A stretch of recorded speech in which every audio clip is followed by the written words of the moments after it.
Hey there YouTube, Rick from Invo Gaming here with my first unboxing video. Today I'm going to be going over Planet's Edge, The Point of No Return by New World Computing. And let's take a look at the box here so you can see it screams 90s. I mean, you have the dude with like the enlarged arms and over-exaggerated muscles, and you have like those god-awful fashion statement boots, and pretty much everything you love about the 90s on this box cover. So let's look at the back here. It's pretty standard. You have screenshots for the game, description of the game, and what's included in the box.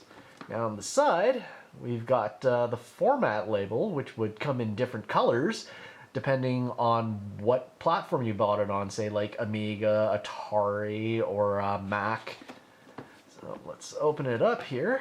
We got, you know, your standard floppy disks, and see that the glue's starting to wear through the label, and that's just due to age. And we start off with the installation instructions and reference guide. It would tell you how to install the game and pretty much how to play through all the different parts of the game. So you can see here it's a lot of reading involved, like stuff that you would normally have, like, you know, guided tutorials through. In regular games, we pretty much had to deal with pen and printed instructions back then. Handy dandy reference guide. Now, back in the 90s, or 80s and 90s, they used to include two manuals with the game. They'd have how to play on one, and another one that would give you all the background information in games, like stuff that you'd normally get from like the website of a game, or the intro videos, and cutscenes, stuff that we couldn't have back then because we were limited for things like disk space and memory, and there wasn't a lot of CGI stuff going on, so we had to rely on stuff like, well, hand-drawn art. So you see here for like our character bios, some more art, and just like all the background stuff that you would normally find in-game today, it was on paper back then. Here we've got star map of the game. So pretty much a lot of games included stuff like this. It was either to show you what the world looked like, because there really was no like zoomed out in-game map in the game, or it was part of like the copy protection process. So here we got warranty registration card. Looking for clues. Oh, yep. They used to include ads for other companies that were affiliated with the game. Disc exchange form. Now, you would get one of these if you ordered, like, if you bought the game and the discs that came with the game were incompatible with your PC. Like, if they were, like, high density, but you only had, like, a low density drive, you could use this form to order the proper size discs. So we got here like a catalog of games from the publisher. Mail-in order form. Pretty much the only way that you could buy games short of going to the store was to order them via mail instead of like online as you can do now. Clue book.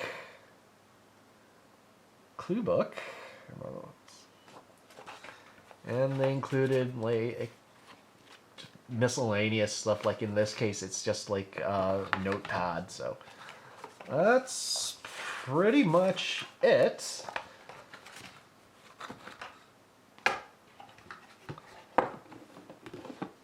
So let's get to playing.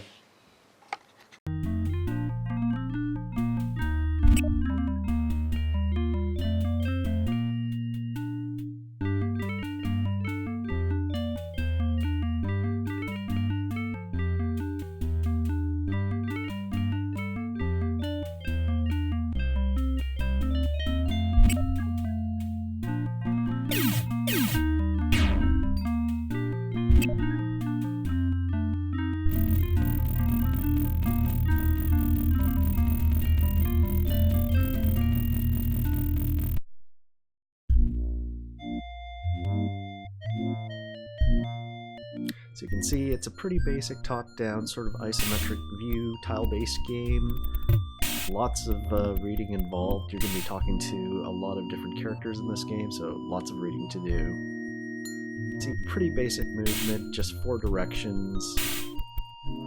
Sound effects are pretty great. There are things that you can do, like search certain tiles, look at certain tiles, use certain tiles.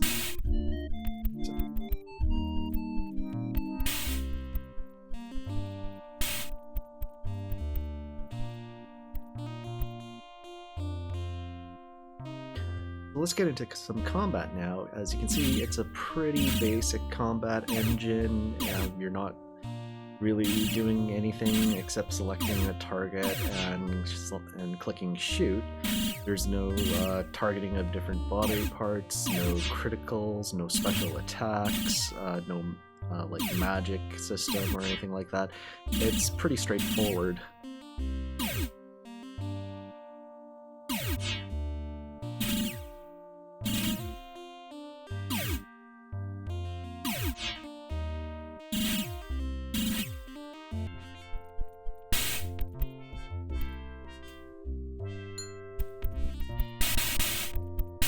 Let's look at the inventory system. So you can see it's an unorganized inventory.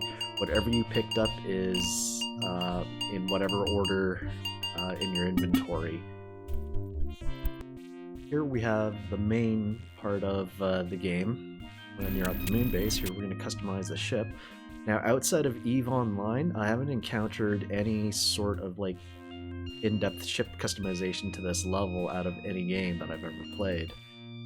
Like, you can customize pretty much everything on your ship. Weapons, how they're mounted. Like, we're going to put this mega laser on a 360-degree turret mount.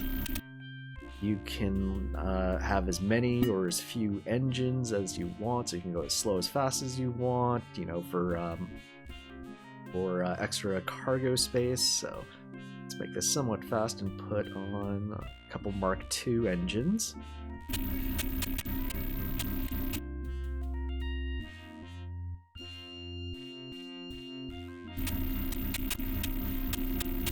And let's put on cannon?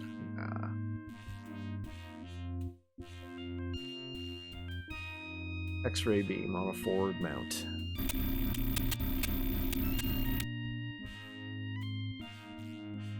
Back. So here in the warehouse, this is the crafting part of the game and resource management. So you can build different sizes of ships based on whatever blueprints you manage to find on other planets, along with ship components. Put one of those.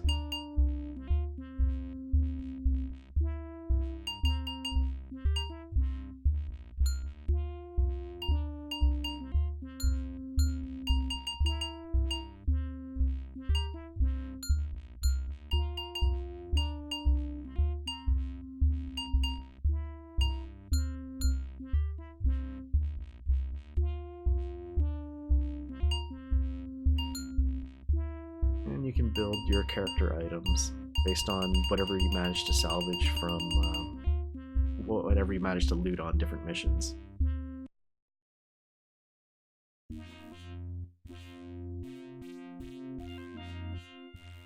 Here we got the research lab. So this shows all the components of the device that are central to the plot of the game. You find the different parts on different planets. Crew quarters. So here, you can re-roll your character if you don't like the stats that they have.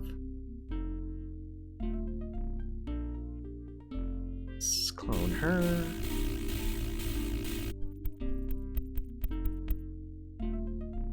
Don't like those stats. Let's try again. I wonder what happens to the previous clone. Did they just recycle that person, or did they do something else?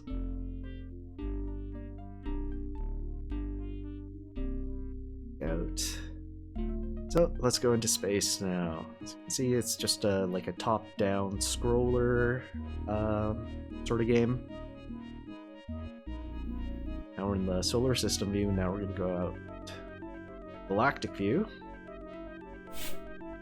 So you can engage your autopilot for any system that you've previously visited.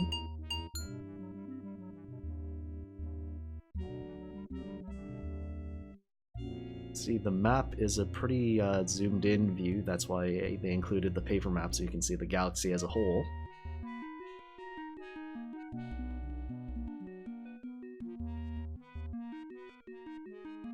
Each system, like, well, we're in the Sol system right now. So each system has like multiple planets, each of which you can orbit, each of which either have a mission, some sort of description, or resources that you can harvest.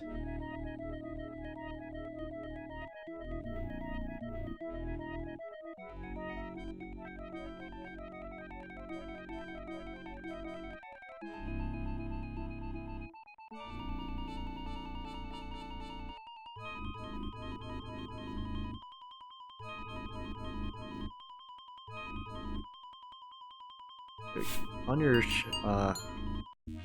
in your travels, you're going to encounter like a lot of other alien ships. You can communicate with them. Some of them are willing to trade things. Some of them just give you a friendly hello. And sometimes you'll get pirates like this, who will ask you for cargo or they'll attack you. So let's try and pay. Oh, we have nothing. So I guess we're gonna have to fight them. Combat, again, top-down 2D scroller view.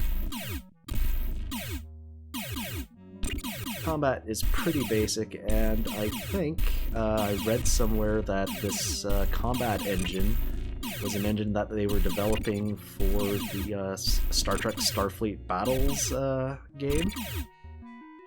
But they ended up going some other direction. I think that turned out to be like Starfleet Command a few years later. So yeah, just circling their ship and mashing the spacebar to fire all my weapons. Pretty simplistic, sometimes pretty tough since you can fight like multiple enemy ships at a time.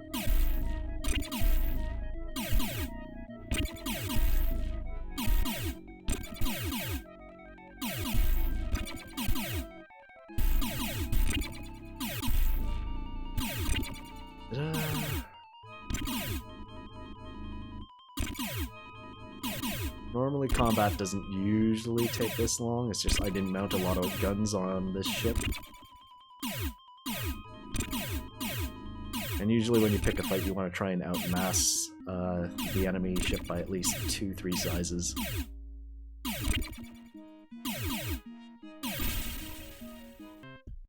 So that's it for my quick unboxing and playthrough review video. I really hope you guys enjoyed it, so please like, comment, and subscribe to my channel, and I will see you again with another game.